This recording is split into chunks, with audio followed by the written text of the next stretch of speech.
I was an 18-year-old film student when I met the master of special effects to make this documentary about his life and work. Now, 30 years on, I will reveal Hollywood's greatest untold story of movie magic. Now, for the first time, the secrets have been unearthed for those unmade films, missing scenes from the films you love, stunning artworks, models and test footage, all revealing new worlds, epic lands and fearsome creatures that until now had thought to have been lost for all time.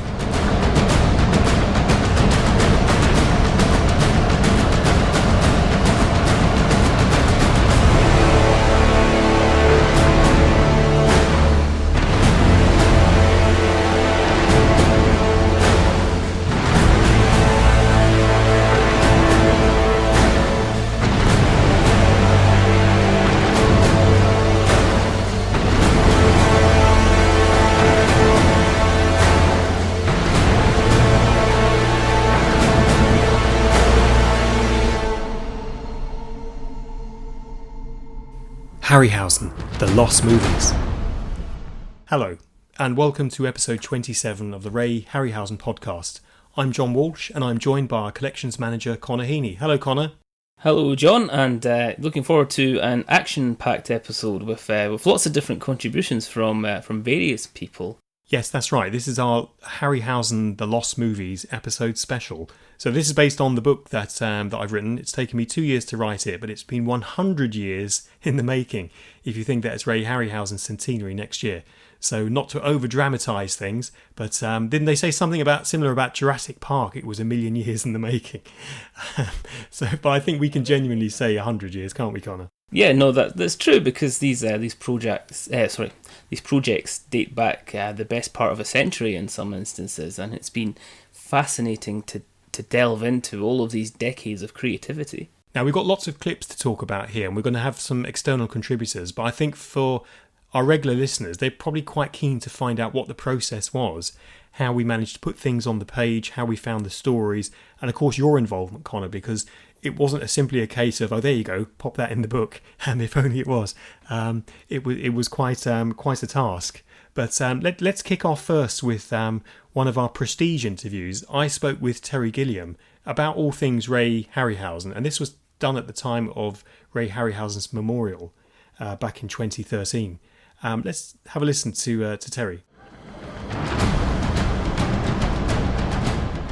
I just thought it was absurd that people, were so excited about digital animation. I said, no, digital fingers. Those are your digits, and that's what Ray did. I mean, and I still am astonished when we see these clips today, just what he achieved. I haven't seen a lot of the films for a long time, and we get so used to, CG work, computer work, which is all done. It's okay, it's perfect, but it has no life in it. There's a great difference. So I think we're living in a very interesting age where now we can do things in perfection, but there's no soul, there's no humanity, there's no quirkiness, all the things that make something alive and interesting. And Ray, I don't know how you do that, but I mean, from animation, I know how to push pieces of paper around, but that's not the same as what he was able to do with these very small figures that when you see them on screen, they're standing 100 feet high and they're real. I mean, it's like a lot of kids now don't buy CDs. They want to go back to vinyl. And I think there's something there. I've never understood the actual magic of how it works, but all I know is when I look at the original King Kong with that silly little puppet with hair bristling all over the place, and then I see Peter Jackson's perfect King Kong. I know which one I like. One is magical. One involves me. It makes me make that leap of, the suspension of disbelief. And suddenly I'm a child again, where it used to be a couple sticks would be a sword fight. Now, that's the stuff that happens, and no matter how realistic you can make something, realism isn't magic. There's a big difference. I think there's a purity in what he does. It's something you don't see. I think we now are getting bored with CG work because we've seen so much of it. I mean, how many spaceships do we need? How many, creatures that they don't have the uniqueness, the individuality that Ray would put into his characters. And I think people long for that. I think there's something about imperfection that we then can share in that, because we're imperfect, and suddenly we can be children again. I really do feel that when I say, for example, watching Ray's work or original King Kong, I know this is just a puppet, but boy, it's extraordinary. And so your eyes open up, and I think it's a part of your brain that you never switch off. Most people try to as they get older. But there's a part there that when you see Ray's work, it opens up those doors again. I'm a kid again. I know it's not real, but it's better than real. We're creators as well. We have to share in the work because it's not perfect. And I kind of fall back into Islamic rugs. All Islamic rugs have a fault in them because the weavers say only God can make something perfect, and I don't think the computer is God yet. So that interview hasn't been heard publicly at all, Connor, has it? No, and it's really an honour to listen to these people speaking at Ray's memorial. Terry Gilliam's quote about Ray and his digital animation has become, I think, one of the most popular and legendary quotes about Ray's work, and I think it captures the artistry of Ray Harryhausen perfectly. And really nice. There's so much fondness there from Terry Gilliam talking about Ray's work and stop motion animation in general. So a lovely thing to start the episode with, and yes, Ray's legacy lives on. So Connor, when we came to do this book, we of course we worked together on Richard Hollis's book. I mean, you did most of the legwork on that. How different a challenge was it for you? Because the challenge, I think, with the posters book was the size and getting them photographed. What were the kind of, would you say, the bullet point challenges for the Lost Movies book? I think it's just the extent of our archive here at the Harryhausen Foundation. There is so much material, and we're not exaggerating when we say that Ray never threw anything away. There are drawers full of material for some of these projects, and I think, some fans may be aware of some of the more famous lost movies of Ray Harryhausen, the likes of War of the Worlds and Force of the Trojans, and of course there's incredible artwork for those films. And I was aware of some of the artwork which had never been seen before for these movies that we had in our archive, and always thought it will be wonderful to share this with the world one day. But what I had actually underestimated is how much documentation there was for these films. A movie like Sinbad Goes to Mars, folders worth of correspondence and scripts and sketches and ideas, and back and forth from Charles Schneer and Ray Harryhausen to artists such as Chris Foss and Seamus Flannery. This was an ongoing concern for Ray Harryhausen, sort of parallel to Clash of the Titans. And I think sometimes when you think of lost films or lost movies, you think, well, that was an idea which never really came to light. But these were projects. These were time-consuming, detailed, and very much a lot of passion and hard work went into many of these lost films. So for me, that was probably one of the challenges, is just the sheer volume of material, getting that scanned and processed and sent over to you, and yet there was a lot of every single one of Ray Harryhausen's movies. There was material which had been either not used in the finished film or which would been made slightly differently, and we have all of those sketches and artworks to reveal to the world for the first time. Now, Ray himself would rarely speak publicly about the unmade films. I'd speak to him sometimes and say, Force of the Trojans and War of the Worlds and other films, People of the Mist. Oh, I don't want to talk about those. So I think they were very much in the past. And for this new book, we've tried to find out from other filmmakers what's their view on Ray's unmade films and, of course, their own unmade projects. And I'm very pleased to say that we have the great and the good of the film world who've been kind enough to speak to us not only about Ray Harryhausen, but also about their own unmade projects. And some of them are not the names you might associate or expect with Ray Harryhausen. I'll list them all. I mean, there's 5 well-known directors who've contributed to what I've called in the book the Filmmakers Forward. So it's 5 filmmakers contributing to the forward of the book. John Borman, Guillermo del Toro, Mike Hodges, Nicholas Meyer, and John Landis. And, they're speaking on the record for the very first time about their own unrealised projects as well. So even today, with current filmmakers, it's a tricky and sometimes testy area. So I think that's, you've seen the book, Connor. How do you feel that forward works? Yes, I think it's an important lesson, not just to animators and filmmakers, but I suppose anybody in today's sort of working environment. You have to be very tenacious. You have to have a plan B and a plan C, and always be prepared for your passion projects that maybe don't work out. So to see all of these different high-profile directors and filmmakers talking about their own lost movies, and sometimes, there's a regretful tone to what they're saying. It's a shame when something that you want to see on the big screen, doesn't work out.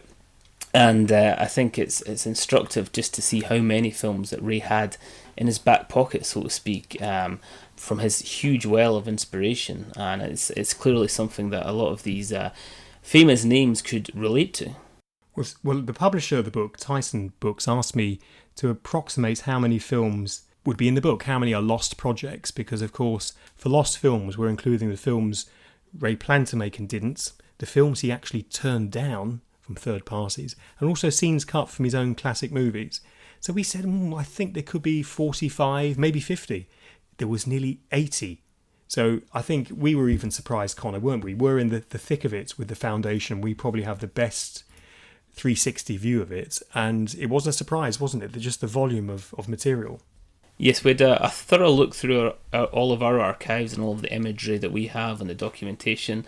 And yes, the things kept popping up here and there, things that we that maybe we hadn't noticed before, or scripts or ideas or artwork. Because of course sometimes Ray would draw on one side of a piece of paper and then flip it over and draw something completely different on the opposite. So we've got this incredible resource, and yes, 80 projects. It's hard to believe that somebody could have that many unfilmed projects on top of all the movies that did get made, and which were of course a huge success. But as you say there's material from all of those films that people know and love, Jason and the Argonauts, the Sinbad movies, and all of Ray Harryhausen's classics. There's material in the book from all of those films that has never been seen before.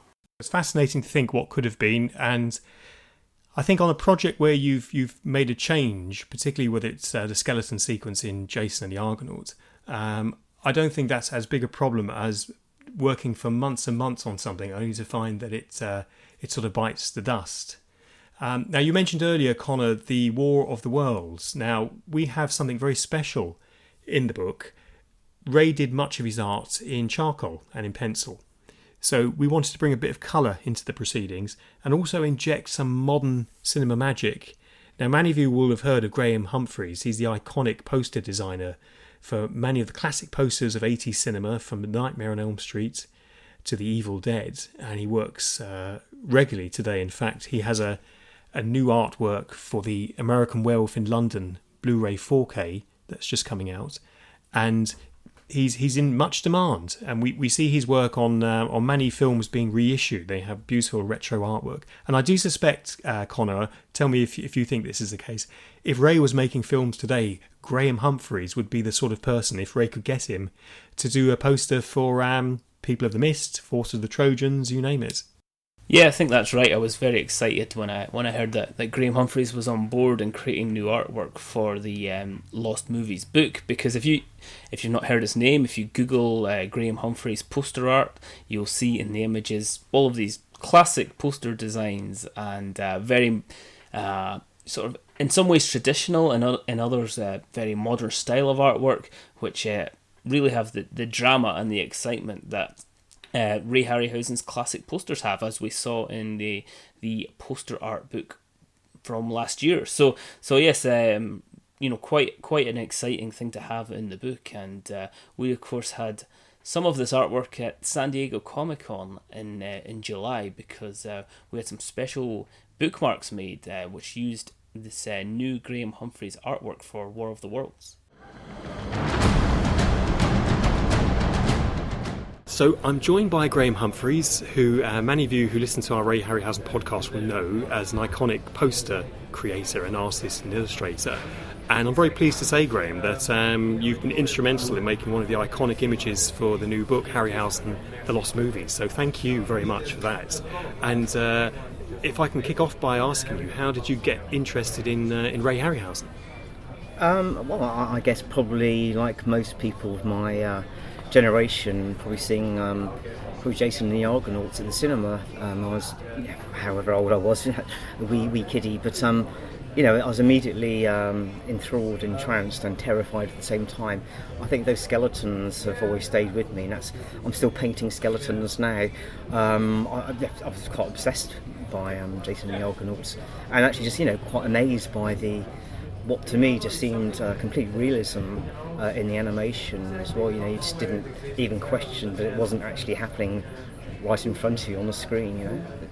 Yeah, because at the time, if you didn't go to Ray Harryhausen for those sorts of optical effects, you were either putting a man in a suit or doing something that was a conversation on a phone. I've just seen some skeletons. Yeah. So he was really the go-to guy, wasn't he? Absolutely, yeah. But I'd probably seen the 1930s King Kong at that point on TV, and so I was aware that animation existed as such, but it was certainly the levels of what I perceived to be realism at the time were quite astonishing, and for an impressionable mind, it kind of it's something that stays with you, and certainly it's part of my formative years. That particular film has a special place. So, and then of course I became aware of Harry's other work later, and sought that out as well. But it's what's interesting, of course, about this project, this book, is that it's all the stuff that we never got, and it's kind of quite right that it actually sees some sort of light of day. Yeah, no, definitely. So when we contacted you, I think I'd been aware of about 45 lost films, and even the publisher Titan said, can you estimate how many pictures, how many words, because from their point of view they need to know how big a book is it going to be, and it ended up being nearly 80. God, that's shocking. So between the films he didn't make, the films he turned down, and also scenes cut from his own films, quite significant in some cases, sequences, and there's beautiful sort of production art. But you got involved in one film in particular of the Lost movies, so one really caught your eye, Graham, didn't it? Well, yes, The War of the Worlds is just one of those fantastic stories I'd read as a child, and of course I'd seen the George Powell version, which was again one of those films that stays with you as well. Absolutely terrifying. Of course, you look at the film now and you see lots of strings holding up the spaceships and stuff. But you're not aware of that at the time, of course, because you're engaged with the film and what's going on, and there are sort of some quite complex ideas going on in a film which weren't apparent to me as a child, and it'd been interesting to see how Ray would have handled some of those concepts. But I was curious to see how his vision would have looked, and of course those production drawings, many of them, of course, which you supplied me with, revealed some sort of moments which were quite surprising. I mean, that one moment, which of course I've used in my piece of artwork, is the scene of Hindenburg being attacked by Martians, which is such a fantastic idea anyway. I love the idea of this kind of alien kind of race, kind of slightly a savage tendency, should we say, though. But I just love that little moment. I just thought, how almost cheeky to get this historical kind of tragedy and then throw in some Martians at the same time, though. So that had to be in a poster, as far as I was concerned.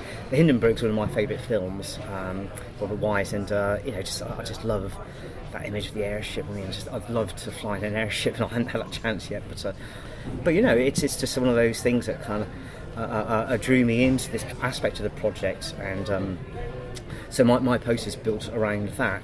But also, obviously, his drawings of the, his designs for the Martians and the various spacecraft and such. And then let's throw in a few other sort of odd things as well, though, some little pop cultural references as well. And trying to imagine the colours that I thought perhaps he might have used. Partly based on that one little clip that we know of, the little animated Martian. That's right, yeah.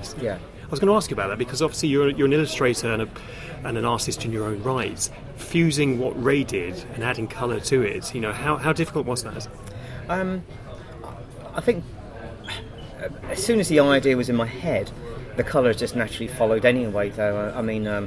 I knew there was going to be an exploding airship, so you have all those oranges and reds and things. I've got Mars in the background, and you kind of just always imagine the classic Martian colour to be green as well, though. So kind of all those colours were really there, and for me it wasn't difficult to just construct the thing and colour it up. I mean, it's just it was all kind of there in my mind already, so it's just a question of getting down and paint. But yes, it's interesting when if you're an artist and you're working with somebody else's designs. Obviously, using his work, I've augmented it myself, though, just imagined a bit more scale and such like as well. But yeah, I hope I've done it justice. No, you certainly have. Obviously, it's appearing in the Harryhausen Lost Movies book. I'm pleased to say it's also appearing in your brand new book as well. It is. Hung, Drawn and Executed, is That's that right? Yes. Tell us a bit about that if you can. Give us Yeah, a sneak sure. peek. It's a kind of follow-up book to a book that was published about 4 years ago called Drawing Blood, which was a gallery edition book, kind of termed a luxury edition, which made it an expensive item. All that was out of my hands, really, though. But it was a chance to get the body of work, sort of 30, 40 years worth of work, sort of key pieces in book form. But since that book, I've been busier than ever, and so there's literally, I think 2/3 of this new book are all new pieces since 4 years ago, and one of them is, of course, this lovely piece, which happily is going to be revealed before my book comes out, so there's no clash of schedules there. But so Hung, Drawn and Executed. I was just trying to follow up with a title which, matched Drawing Blood. Drawing Blood, it's very much reference to the horror stuff, but it's also about trying to squeeze money out of clients sometimes, though. But Hung, Drawn and Called, quartered it should be, but it's hanging pictures, drawing pictures, and then executing a brief. That was the kind of little loose joke in there, though.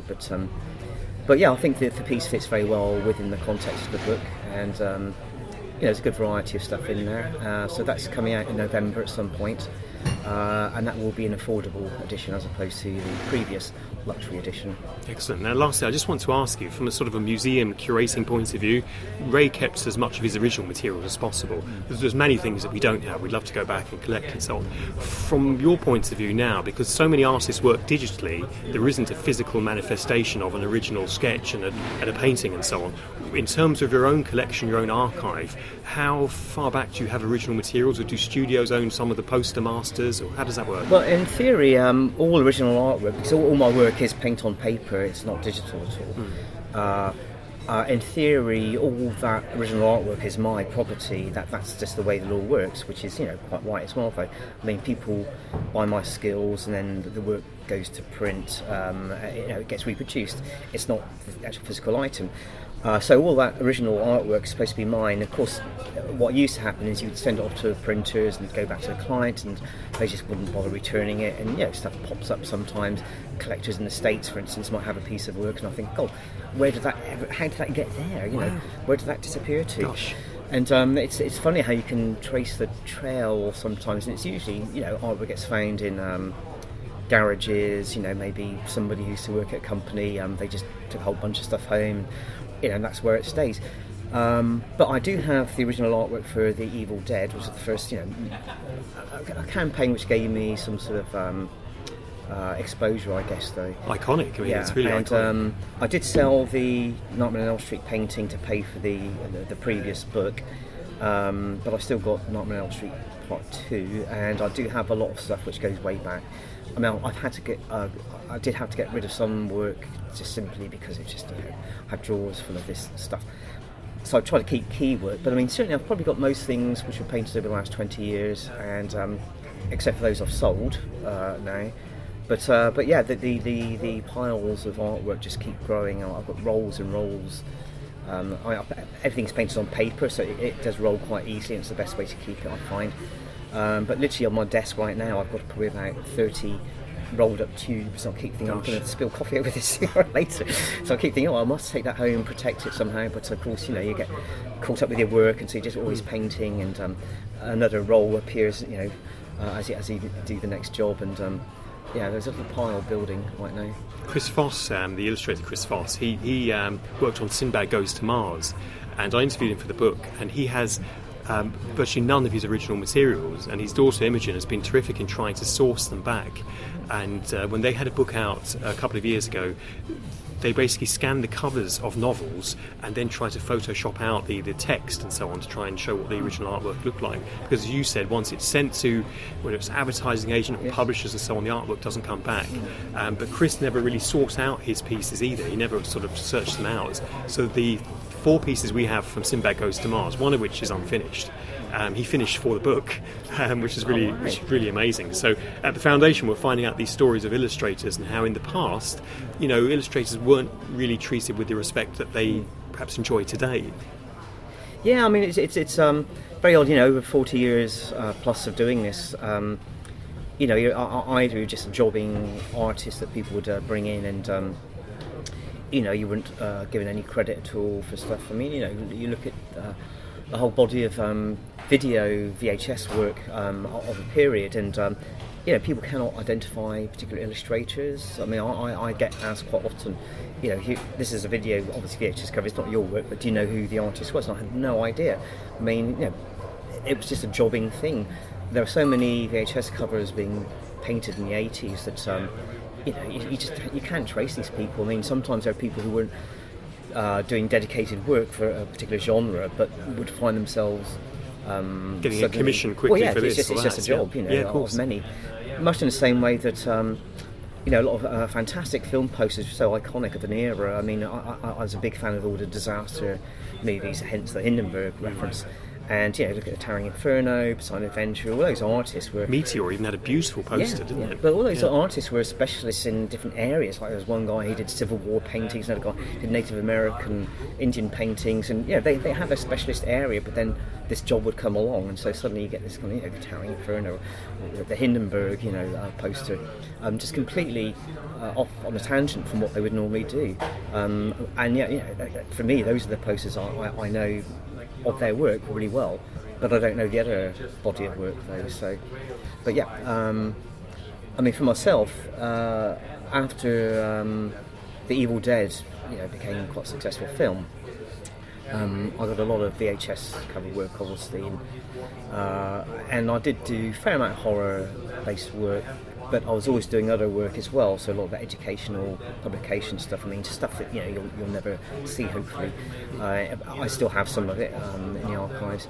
But it's within the last probably 15 years that it's gone back to all being pretty much horror, which is the stuff I love doing, and that's probably thank you to Arrow Video more than anybody else, who started this idea of commissioning new artwork. Much in the way of in a nod to the 1980s, really, because a lot of the films were reissues of 1980s films anyway.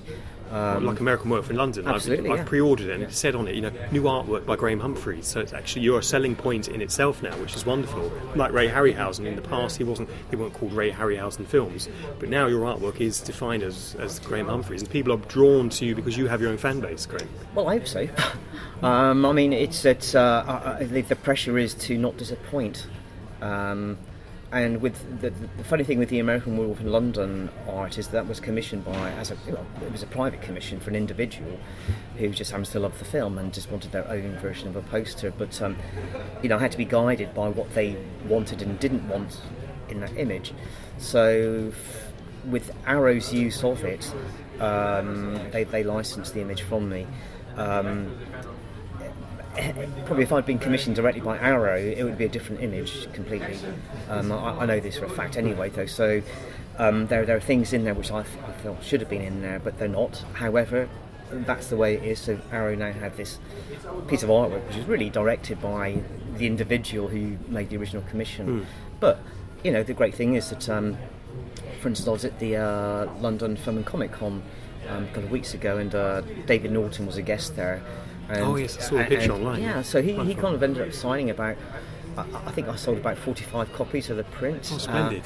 And he's just obviously endlessly signing this same image, and eventually he came down to say hello, saying, I actually love the image. And so I was explaining that Arrow were going to be using it on their released because John Landis had seen the art as well. Well, we were about to ask that because John's Yeah. a big friend of the foundation, has contributed to Lost Movies book. What does John think? Well, of course I'm not met him, but apparently he it was his decision which drove Arrow to use that on their new edition. Splendid. So yes, it was his choice. Oh wow. Well, that's great. What a lovely synergy for you to be involved with Ray Harryhausen. Well, of course, the other funny thing is that Foundation. sadly I'm not John going to be with you for the launch of the book because I will be in Wales in the Brecon Beacons looking at the locations for American Werewolf in London. So the irony is kind of in there somewhere. Well, now you've almost revealed the date you're going to be there, so some of your fan base now might follow you up. Well, you can buy me a drink in the Slaughtered Lamb. Graham Humphreys, thank you very much. My pleasure. And Graham mentioning there his own book, Hung, Drawn and Executed, which by all accounts will be another must-buy for fans of the genre.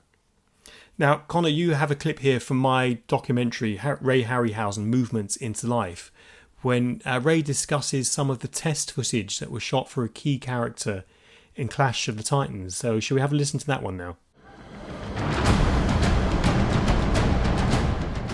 For Pegasus to be convincing, he must first be a real horse, believable in all his movements, with the added complications of flight.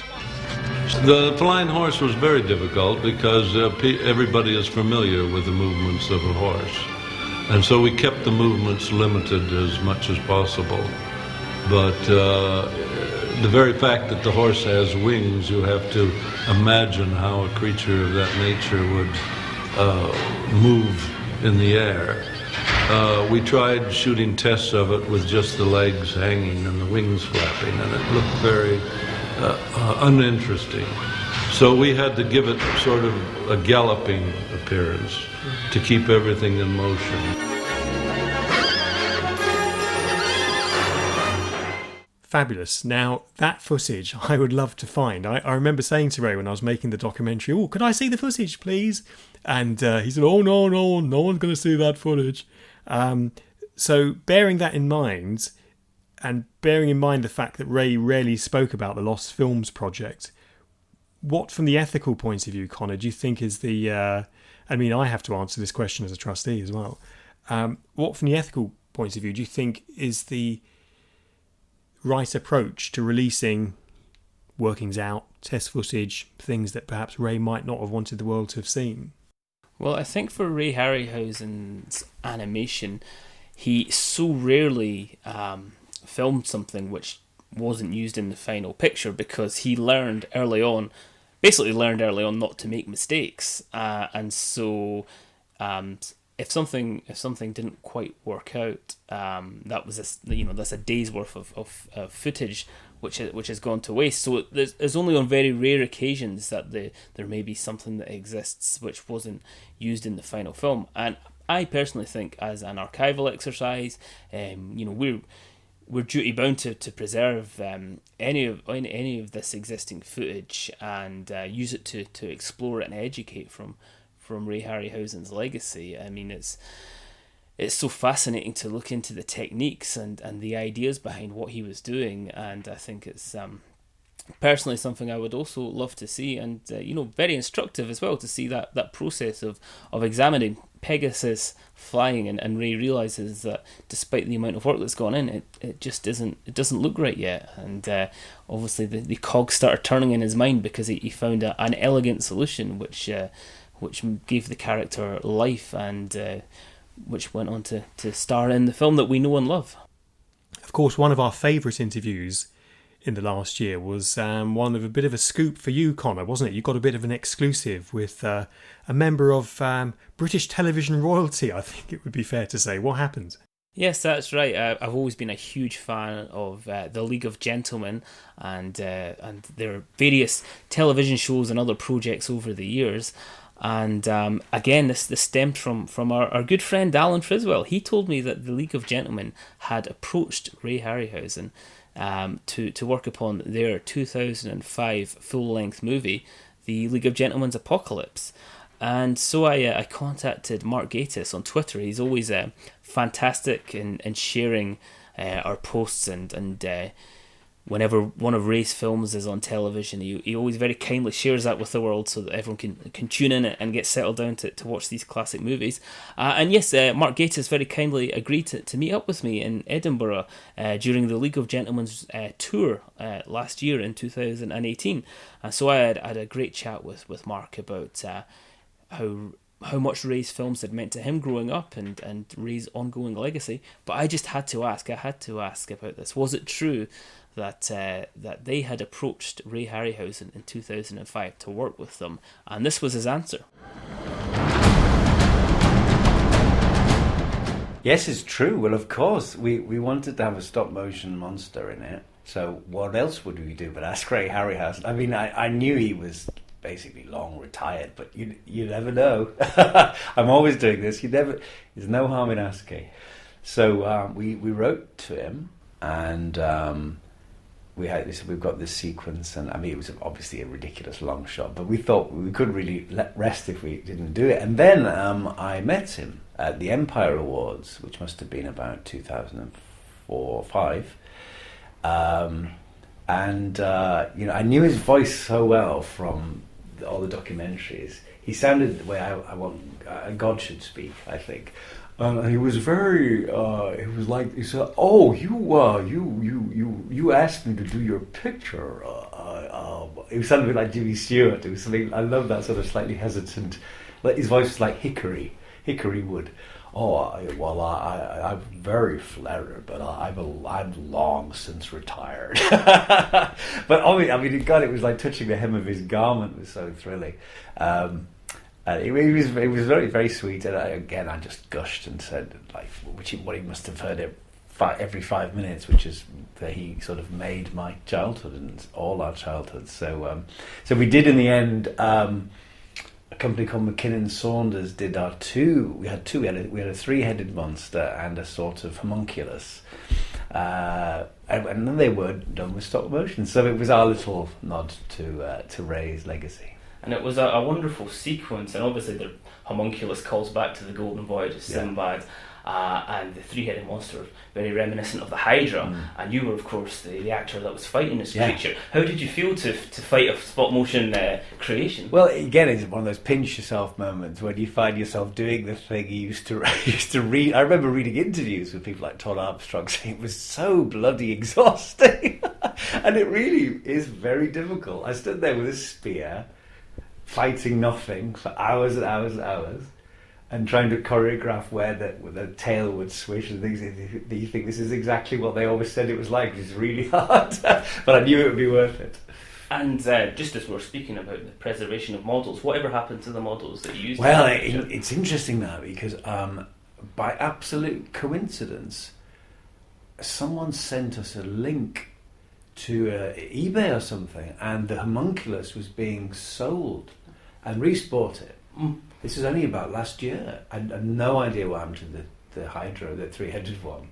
Again, it vanished. It's probably, I don't think it'll be destroyed. It'll be out there somewhere. But that's only 12, 13 years ago, and already they vanish. So this shows you the foresight that Ray had in establishing his collection. Absolutely. He wanted it. He didn't want it to go. He didn't want to see his models on eBay, and even though that didn't exist at the time, he didn't want to see his models going on auction and kind of being tucked away. He wanted the world to see them and learn from them. But that's very interesting that you saw your own homunculus appear on auction, just because that seems like a very recent. Maybe Reese can lend it to you for the exhibition. That'd be nice. That would actually be really good. That's the kind of thing, because people that have been influenced by Ray's you want the legacy, don't you? Yeah, people, because we don't just see Ray as a step on the ladder. We see him as somebody who continues to influence. And as you mentioned before, when children see Ray's films, there's something intangible about them that reaches out. Absolutely. I did a screening of Seventh Voyage in Glasgow, and it was all 10-year-olds, and I was worried because they're not going to. They've all got iPhones. They've all watched Marvel films. They might not pay attention. At the end of the film, every hand went up, and it was, "How do you make these models? Can you do stop motion now? How do you work? How do you?" I think that what punches through completely, and there are obviously things do date. The performances date more, I think, particularly the romantic bits. They feel like they're from another age, whereas Torrin Thatcher and Tom Baker, etc., they really last, I think. Those brilliant villainous performances. And what's her name, who plays Zenobia? Margaret Whiting. Margaret Whiting. Jeremy and we literally do this maybe once a month. Something will come up and we'll say, not enough, not enough. It never goes away. But I can, if you get the right circumstances, I think children will always be entranced by them because they are charming. There's something indefinably beautiful about them, and you know, again, without sounding Luddite, CG dates so quickly. I saw Alien 3 recently again, and the CG in that is dreadful. And of course the first Alien does not date because it's got nothing dateable in it in that sense, you know. And so by dint of it being what it was, super dynamation, etc., in its time, but it's Ray, isn't it? It's Ray that lasts. Well, that seems like a perfect way to end the interview. Thanks so much for your time, Mark, and would love to invite you to our major exhibition in 2020, which will have everything, all of our archive at the National Galleries of Scotland to celebrate Ray's centenary. Try and stop me. And you can see more in the book. We have some beautiful photography and more of the story of the League of Gentlemen's Apocalypse, which if you haven't seen it, I would urge you to get hold of a DVD. It's a great film. Yes, some wonderful stop motion in there, and despite the fact that Ray didn't work on the film in the end, I think it was a marvellous tribute to Ray Harryhausen's techniques and his style of filmmaking. So yes, definitely worth checking out.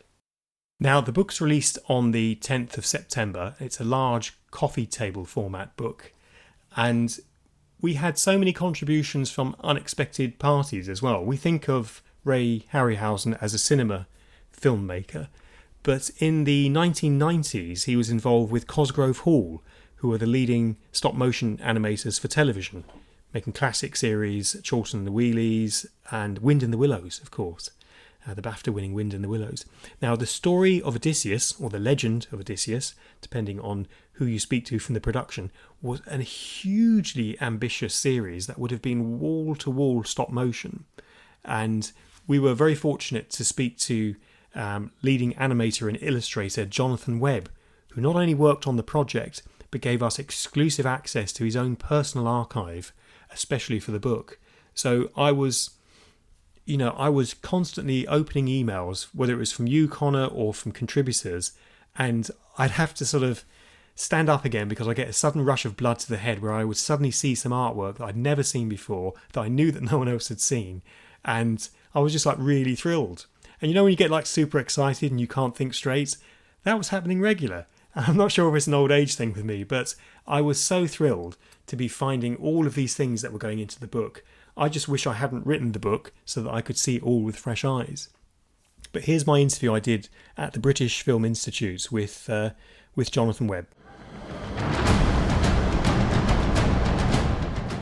I had a file and portfolio of work that was from the time I was working at Cosgrove Hall, and we were working on a project called Odysseus the Legend in conjunction with Ray Harryhausen, and I'd got some work left over from that. So I think it was paintings and sculptures and character designs, and also a little bit of script writing as well that I'd done, and storyboards. So there's quite a body of work there that I'd done on that project, and that was from about 1999, 2000, I think. Yeah. And you were using some unusual new technology at the time as well. Well, at the time we were using, I think it was the first time I'd ever used Photoshop. So we were using it, I was using it in a very basic way. So I was sort of drawing the characters and things in pencil, and then scanning them, and then using Photoshop to basically sort of colour them in and paint them up. So it wasn't, if I was using Photoshop now, I'd have done it very, very differently, but it was like the first project we'd got Photoshop on. And we'd just come off a project as well, we'd done 2 Terry Pratchett cartoons, Weird Sisters and Soul Music at Cosgrove Hall.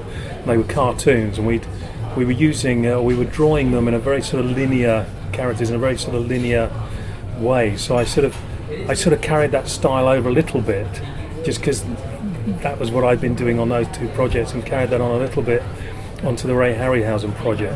When I look back, I wish I'd drawn some of the characters slightly differently, because I don't know, Harryhausen and those things, they always have a very sort of classically drawn style about them.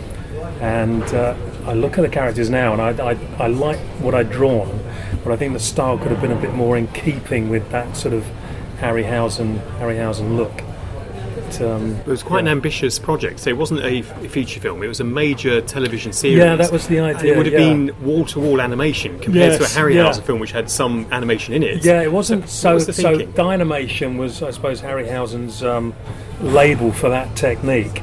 But this sort of came. The idea came from Craig Carrington, who was the sort of driving force behind it. And the idea really was to do the whole thing full animation. And I think we were talking about it before, and you said, well, you'd still be animating it now. And I think we would, because there was a massive cast of characters, human characters as well as creatures, armies and soldiers and all sorts, and it would have been vast. So I think it would have been a very, very big production. And in a way, it would have been, had the thing carried on and been finished, it might have got to the point where it would become apparent that it maybe would be more practical to film the human characters with actors and do the creatures as stop motion, more like what you would imagine a Harryhausen movie to be. But yeah, doing it as wall-to-wall stop motion. And I think the idea was to build tabletop sets and then expand them with digital.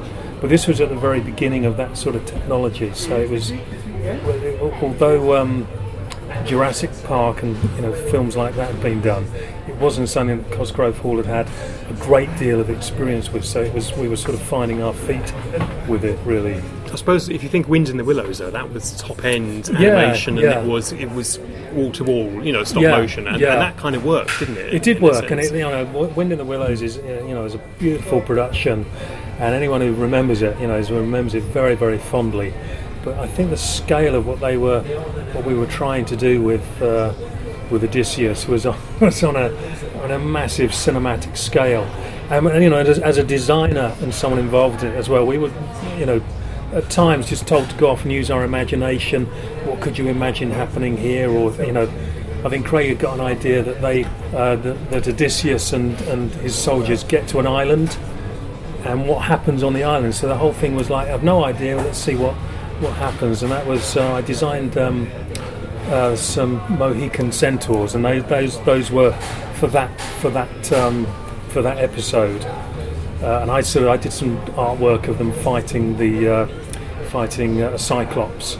So it didn't make much sense in the general story of Odysseus, but it was really trying to work out some visual things that could happen on that island. And I think I'd just seen The Last of the Mohicans, and I sort of put that together with a Harryhausen idea, and I just thought, well, Mohican centaurs, and I imagined the hair going down the back, and I thought it's too good an opportunity to miss. So I thought I'd combine those sequences and have them sort of attacked by the centaurs.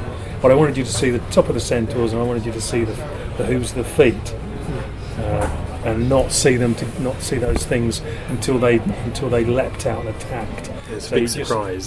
So you just assume that they're Mohicans on horseback. And you think, what are they doing in Oak Creek? It doesn't make much sense historically, but I thought from a visual point of view it would be a good thing. And I think the idea of them fighting a giant Cyclops as well would be fun. So yeah, the whole thing wasn't scripted at that point, and it was come up with some ideas and let's see what we can come up with. So we think of how television was commissioned in those days. If you went to a commissioning editor and pitched that and showed those drawings, they would look at the landscape and think, well, this isn't like anything else that's been commissioned. Therefore, warning, Will Robertson, stay away. Whereas now, you can imagine coming out of a meeting with a company like Netflix and them being very excited by that, and it's something new and different. And it seems like it was decades ahead of its time. It was decades ahead of its time, and it was. A massive amount of optimism going with it and working on it. But if we'd have done it now, I mean, Game of Thrones and those sort of long, vast visual effects and long storylines. I mean, that's what Odysseus is. It's a 10-year, 20-year story, and you could do it now, and it would be. I'd love to see it done on a scale like Game of Thrones or something like that. But at that time, and doing it entirely as stop motion, was very, very ambitious and very optimistic.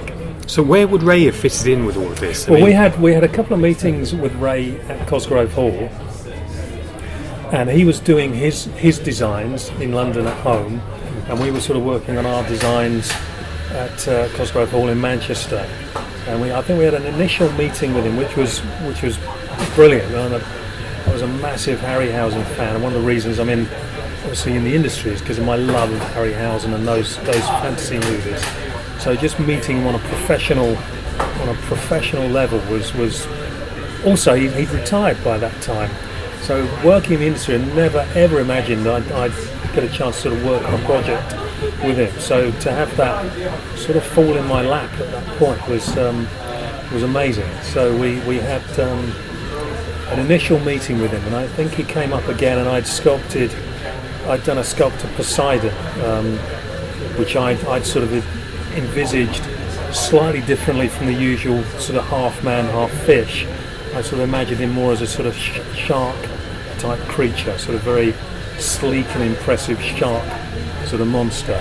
And Harryhausen saw that. He got very excited at the prospect of, and he was sort of, it was a plasticine painted sculpture, but I could see he sort of wanted to move it and wanted to animate it. That was, from my point of view, that was really thrilling to see him, genuinely excited at the prospect of animating something that we designed. It was, great. But he was working on his designs down in London as well. And we didn't. I think we saw some of those, but he was quite. The thing that we didn't see enough of his work, I don't think, at the time. It would have been nice to have had more meetings with him and see what he was doing, see that we were going in the same direction. And he did do a Cyclops sculpt. And I designed the Cyclops.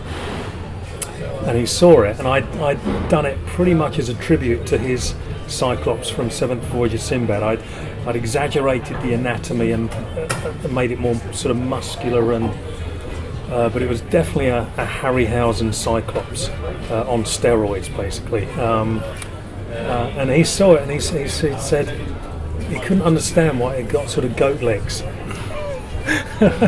And when he said that, I couldn't quite I didn't know what to say, because I thought it's obviously your Cyclops, and so I think he was going to do a Cyclops that just had human legs, and but I definitely wanted, if there was going to be a Cyclops in it, I wanted it to look like a Harryhausen, what you'd want to see of a Harryhausen Cyclops. He definitely had goat legs and horns and things like that. So did you get the idea that Ray was going to sort of supervise the stop motion, or do you think he was going to be hands-on and do key scenes? I would love to have, if it went ahead, I would love to have had, it was a vast production had it gone ahead, and I would love to have had, I think Ray was about 79 or 80 at the time. It would have been a joy to have had him be hands-on with whatever he wanted to take on. That would have been amazing. But I don't know what his plan was for it. I think he wanted to design. We were basically, I think, trying to just do something in his shadow, in his honour, really, just something to, to show what we thought a Harryhausen film at that era would look like. But if he, I'm sure if Ray wanted to come and animate, he'd have been animating all he wanted. It would have been great. Yeah. So when we speak about Ray's lost movies, and we've spoken extensively, Jonathan, about that and what's in the book.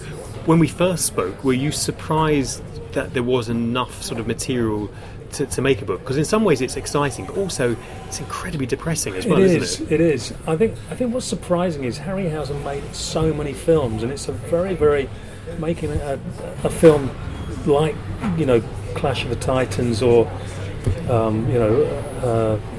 any of Harryhausen's movies is a long process, pre-production process, and the effects process that Harryhausen did. I was surprised he had that amount of time to make 80 films that never got made. So he was working on all those productions, and sometimes actually quite well into production before it would collapse or not happen. So I was kind of surprised and impressed with him even more that he'd worked on all of those other productions. And it's very, very sad. And there's some real gems there that when you read about them or you hear about them, you think, I'd love to have seen Ray's War of the Worlds. There's so many films that sort of get made that are similar to Ray's work that we've discussed, and some of them are good films, but you think, I just want to see Ray's touch on it. I want to see what Ray's creatures would have been like in that movie, in that situation. So yeah, it's very, very sad that a lot of those films didn't get made, but I'm so impressed with him that he managed to do 80 films and get all the ones that he did get made, because no one else was doing that at the time. From the 50s to 1980, I don't know, Ray kept the fantasy movie going, the fantasy genre going. There weren't many other movies that you could see on a regular basis every 4 or whatever years. A Ray Harryhausen movie would come out. It was very, very exciting. There weren't many others. The argument or the discussion between CGI and stop motion it's an interesting one, because Ray Harryhausen's work you'd never mistake it as being real life. It's not. You never think you're looking at something that's real, but you do know you're looking at something that's really there. And if you're a child, you know that thing is physically real, even if you know it's not a living, breathing thing. But it has a quality about it that is kind of real and sort of realistic, even if you know it's a model of some sort and it's moving on screen. But you don't quite know.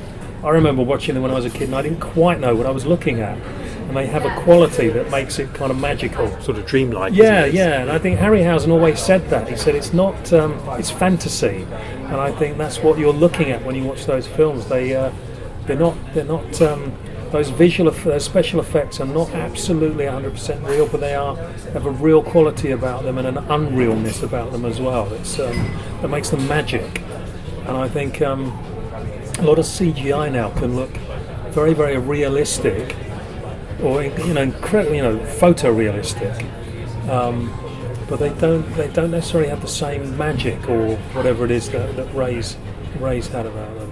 Well, Ray, we regularly get asked at different conventions and talks, what did Ray think of CG? He was alive. Did he like it? Did he disapprove? And I think people want us to say, oh no, Ray disapproved and said it's the wrong thing to do. Ray was always a technical innovator, so when he had the opportunity to colorise some of his black and white films digitally, he looked into that process, and that was very successful. So Ray always felt that the pencil, whether it be a digital pencil or a real pencil, needed the thought behind it. And he thinks that that digital is great. It's a great innovation, and had he been around when digital was flourishing, he would have embraced it. Would have done. Yeah, the work I do now is largely digital. I work largely digitally now, and it is a tool. But I think very often it's how it's used, and I think certain films and directors use it in a sort of blasé way that sort of, I don't know. The creatures in Harryhausen movies always seem to get a good entrance. There's always a good entrance when Harryhausen's movies come on. There's something special about them, and I think CGI can, feel sometimes sort of lazily introduced. I suppose, I don't know. I suppose if it's taken you 18 months to craft just the right moment, you want to make sure that the cloppity clop of the Cyclops coming in is going to be something that's going to turn heads. Because if you really blood, sweat and tears from creating the creature, moulding it, and people often forget that the construction job that's involved. Yeah, real artistry behind. But as you say, if it's something that you can dial in. I mean, not to take anything away from digital filmmaking, which of course is king at the moment. But stop motion is back, isn't it? When we think of Isle of Dogs, and we think of Leica Studios, Kubo and the Two Strings, top box office hits are working in stop motion, photochemical in some cases. No, there's amazing work being done now in stop motion, and there's there are digital applications or digital things that enable the stop motion to be even more fluid and more fluid and flowing than Harryhausen's work. And I sometimes, I think when I saw Box Trolls, I saw a preview of Box Trolls, and I thought I was watching CGI because it was so smooth, the animation was so smooth, I couldn't work out what I was looking at, and it was only later that I realised it was stop motion. And I sometimes miss that sort of quality that stop motion sort of naturally has.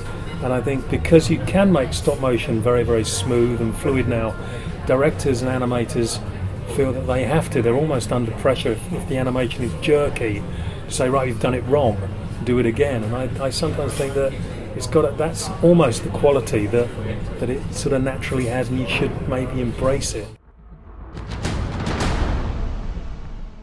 Fascinating, Connor, because I think Ray would have embraced digital technology. It's a question you get asked a lot, isn't it, when you give talks about CGI, as if it's a negative thing. No, it is something that people regularly ask at our talks and presentations, and particularly when Vanessa's with us, she can speak to the fact that her dad enjoyed a lot of computer-generated animation and a lot of movies, Avatar and Dinotopia and Jurassic Park, all of these great films. So I think, as you mentioned in the interview there with Jonathan, Ray saw CGI as another tool which could be used for good or for ill, and he certainly wasn't opposed in principle to the use of computer-generated technology. And you rightly said that if Netflix had existed in the 1990s, who knows what may have happened with the Odysseus project, because if you think about some of the series which are being commissioned by Netflix and other streaming platforms just now, there's every chance that this would have been something that they may have been interested in. Well, look at Dark Crystal. I am a mega fan of Dark Crystal. I know that film well. Coincidentally, Titan Books brought out the ultimate visual history for Dark Crystal, which is one of their big sellers. An amazing film, not appreciated as much as it should have been at the time. It still made money. It was still a viable project, and rightly now been brought back by Netflix in this prequel series. It looks stunning. We saw a preview of it at San Diego Comic-Con, and it looks spectacular. And you just can't imagine a British TV network saying, "Oh yeah, we'll give you the money for that." They wouldn't even let you in the door.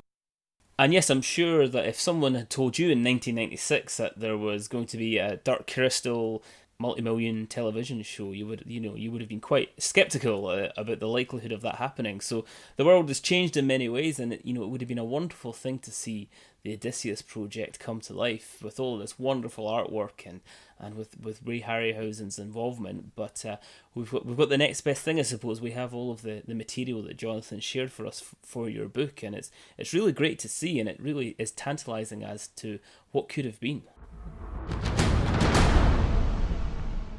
Thank you for listening to episode 27 of the Ray Harryhausen podcast. We had so much content for this particular show that we've decided to split it into two parts. This ends part 1. Stay tuned and look out for part 2 of this episode coming very soon, featuring interviews with conservator Alan Friswell, animators Mark Caballero and Seamus Walsh from Screen Novelties, and League of Gentlemen star Mark Gatiss.